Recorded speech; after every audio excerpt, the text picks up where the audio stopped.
Bienvenue sur ma chaîne. Je voudrais un peu parler dans la continuité de la vidéo sur comment donner du feedback. Comme je vous avais dit, là je voudrais aborder plutôt le sujet de comment donner du feedback négatif. Alors comme je disais la fois dernière, il faut déjà préparer pour un manager la réunion.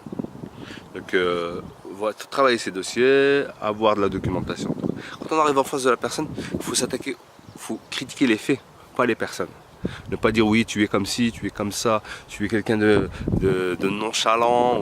Non, ça ne marchera pas parce qu'on touche à l'ego. Non, il faut s'attaquer aux faits. On va dire, ah bah voilà, tu as réagi de telle façon à ce moment-là, on aurait préféré que tu réagisses différemment. Et déjà, quand on arrive, on commence par les choses un peu plus positives. Par exemple, on aime ta façon d'être enthousiaste, de mettre de l'entrain dans ton travail. On aime vraiment collaborer avec toi, on a eu des retours dans ce sens-là. Par contre, tel jour, tu as réagi de telle façon et on aurait aimé que ça se passe différemment, que tu nous en parles avant. Donc voilà, commencer par les choses positives, s'attaquer aux faits et pas aux personnes, et surtout donner des objectifs clairs et précis. Okay, et puis, il faut savoir que les personnes elles ont le droit de faire des erreurs. Surtout si elles sont de bonne volonté, ça peut arriver, des erreurs. Il ne faut pas que ce soit une condamnation définitive. Donc il faut vraiment être dans cet esprit d'amélioration continue pour les uns et les autres. C'est toute l'équipe qui y gagnera. Je vous donne un petit cas d'illustration.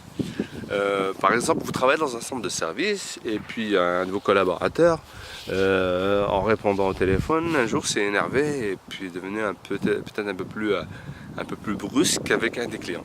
Une plainte vous remonte. Donc vous préparez la réunion en amont, donc vous envoyez un mail à la personne en lui expliquant un peu les greffes, qu'elle ait le temps de se préparer ses arguments, et vous vous retrouvez en face.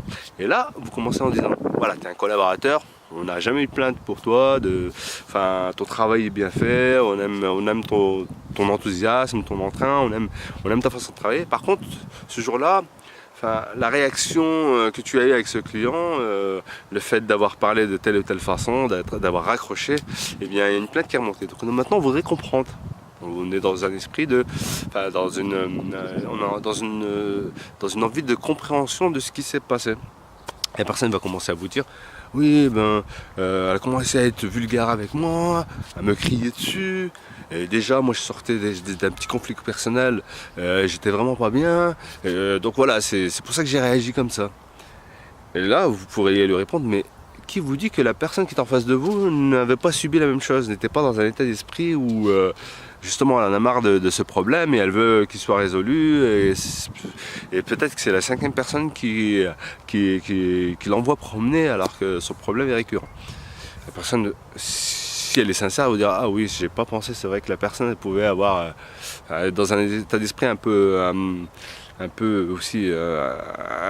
négatif comme moi.